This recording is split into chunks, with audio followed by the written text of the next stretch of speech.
Yes, this is a workshop. See what is happening. Now they have a fire breakout. All of them are running up and down. They are confused.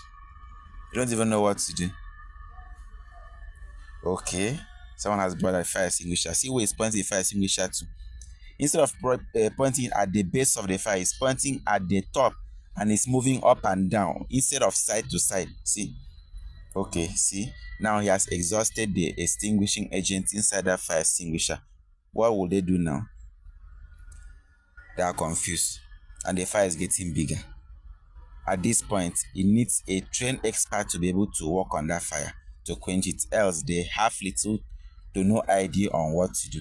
This is why I need to understand how to use a fire extinguisher appropriately. It will save you much stress. Good morning all, and compliments of the day. Very briefly, I want to talk to you about how to use a fire extinguisher appropriately.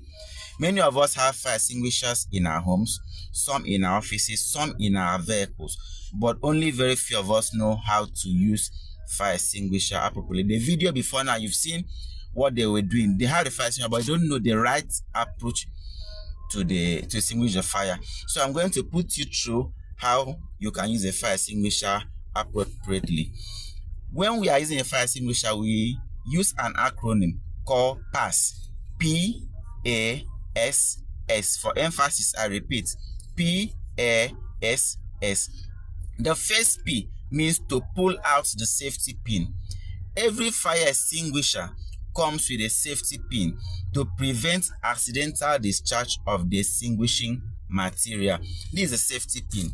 Something like this is a safety pin. So the first thing is to pull this out. When you don't pull this out, this lever will not work. You cannot pull it down. So the first thing is to pull out this safety pin. That is the first P. The second thing is for it to aim at the base of the fire. For instance, this is a small fire extinguisher that is used for vehicles. This is the orifice that the material will need to come out from. So you aim this orifice at the base of the fire, not at the top of the fire, but at the base. Because fire, whatever is making the fire to burn is from the base, not at the top. So you aim it at the base, no matter the size of the extinguisher, even if it's 6 kg, even if it is 9 kg, depending on the one they are using, you must always aim the extinguisher at the base of the fire. Then the first A stands for squeeze. This is a lever. This is what you use to pull out the extinguishing cord. This is a lever. So you need, when you aim, you press this down, something like this. You press it down at the base of the fire. When you press it down, the extinguishing content will come out. So you need to aim at the base. Then if you aim at the A, it might not quench the fire. So you need to aim at the base. And the last thing is to sweep. What do I mean by sweep? When you are sweeping, you move the extinguishing content from left to right. That's how you sweep. Left to right until the fire is put off. Very important. So never forget your P.A.S.S. P.A.S.S. P, pull out the safety pin. A, aim at the base of the fire. Aim at the base of the fire. The first is squeeze the trigger, and the last is sweep from side to side. This is the only way you can extinguish fire appropriately. But also take note, fire extinguisher, most of it comes with what we call the pressure gauge. This is a pressure gauge. This is a pressure gauge. If you check your fire extinguisher, you check.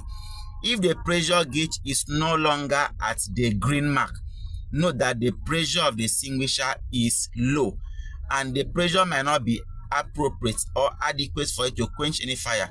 So whenever your pressure gauge is low, make sure you take your fire extinguisher back for recharge, because at that stage it will not really help you. So I believe you've learned something from this very sharp tutorial. But if you have any question, please do well to ask. Thank you very much. See you in the next video.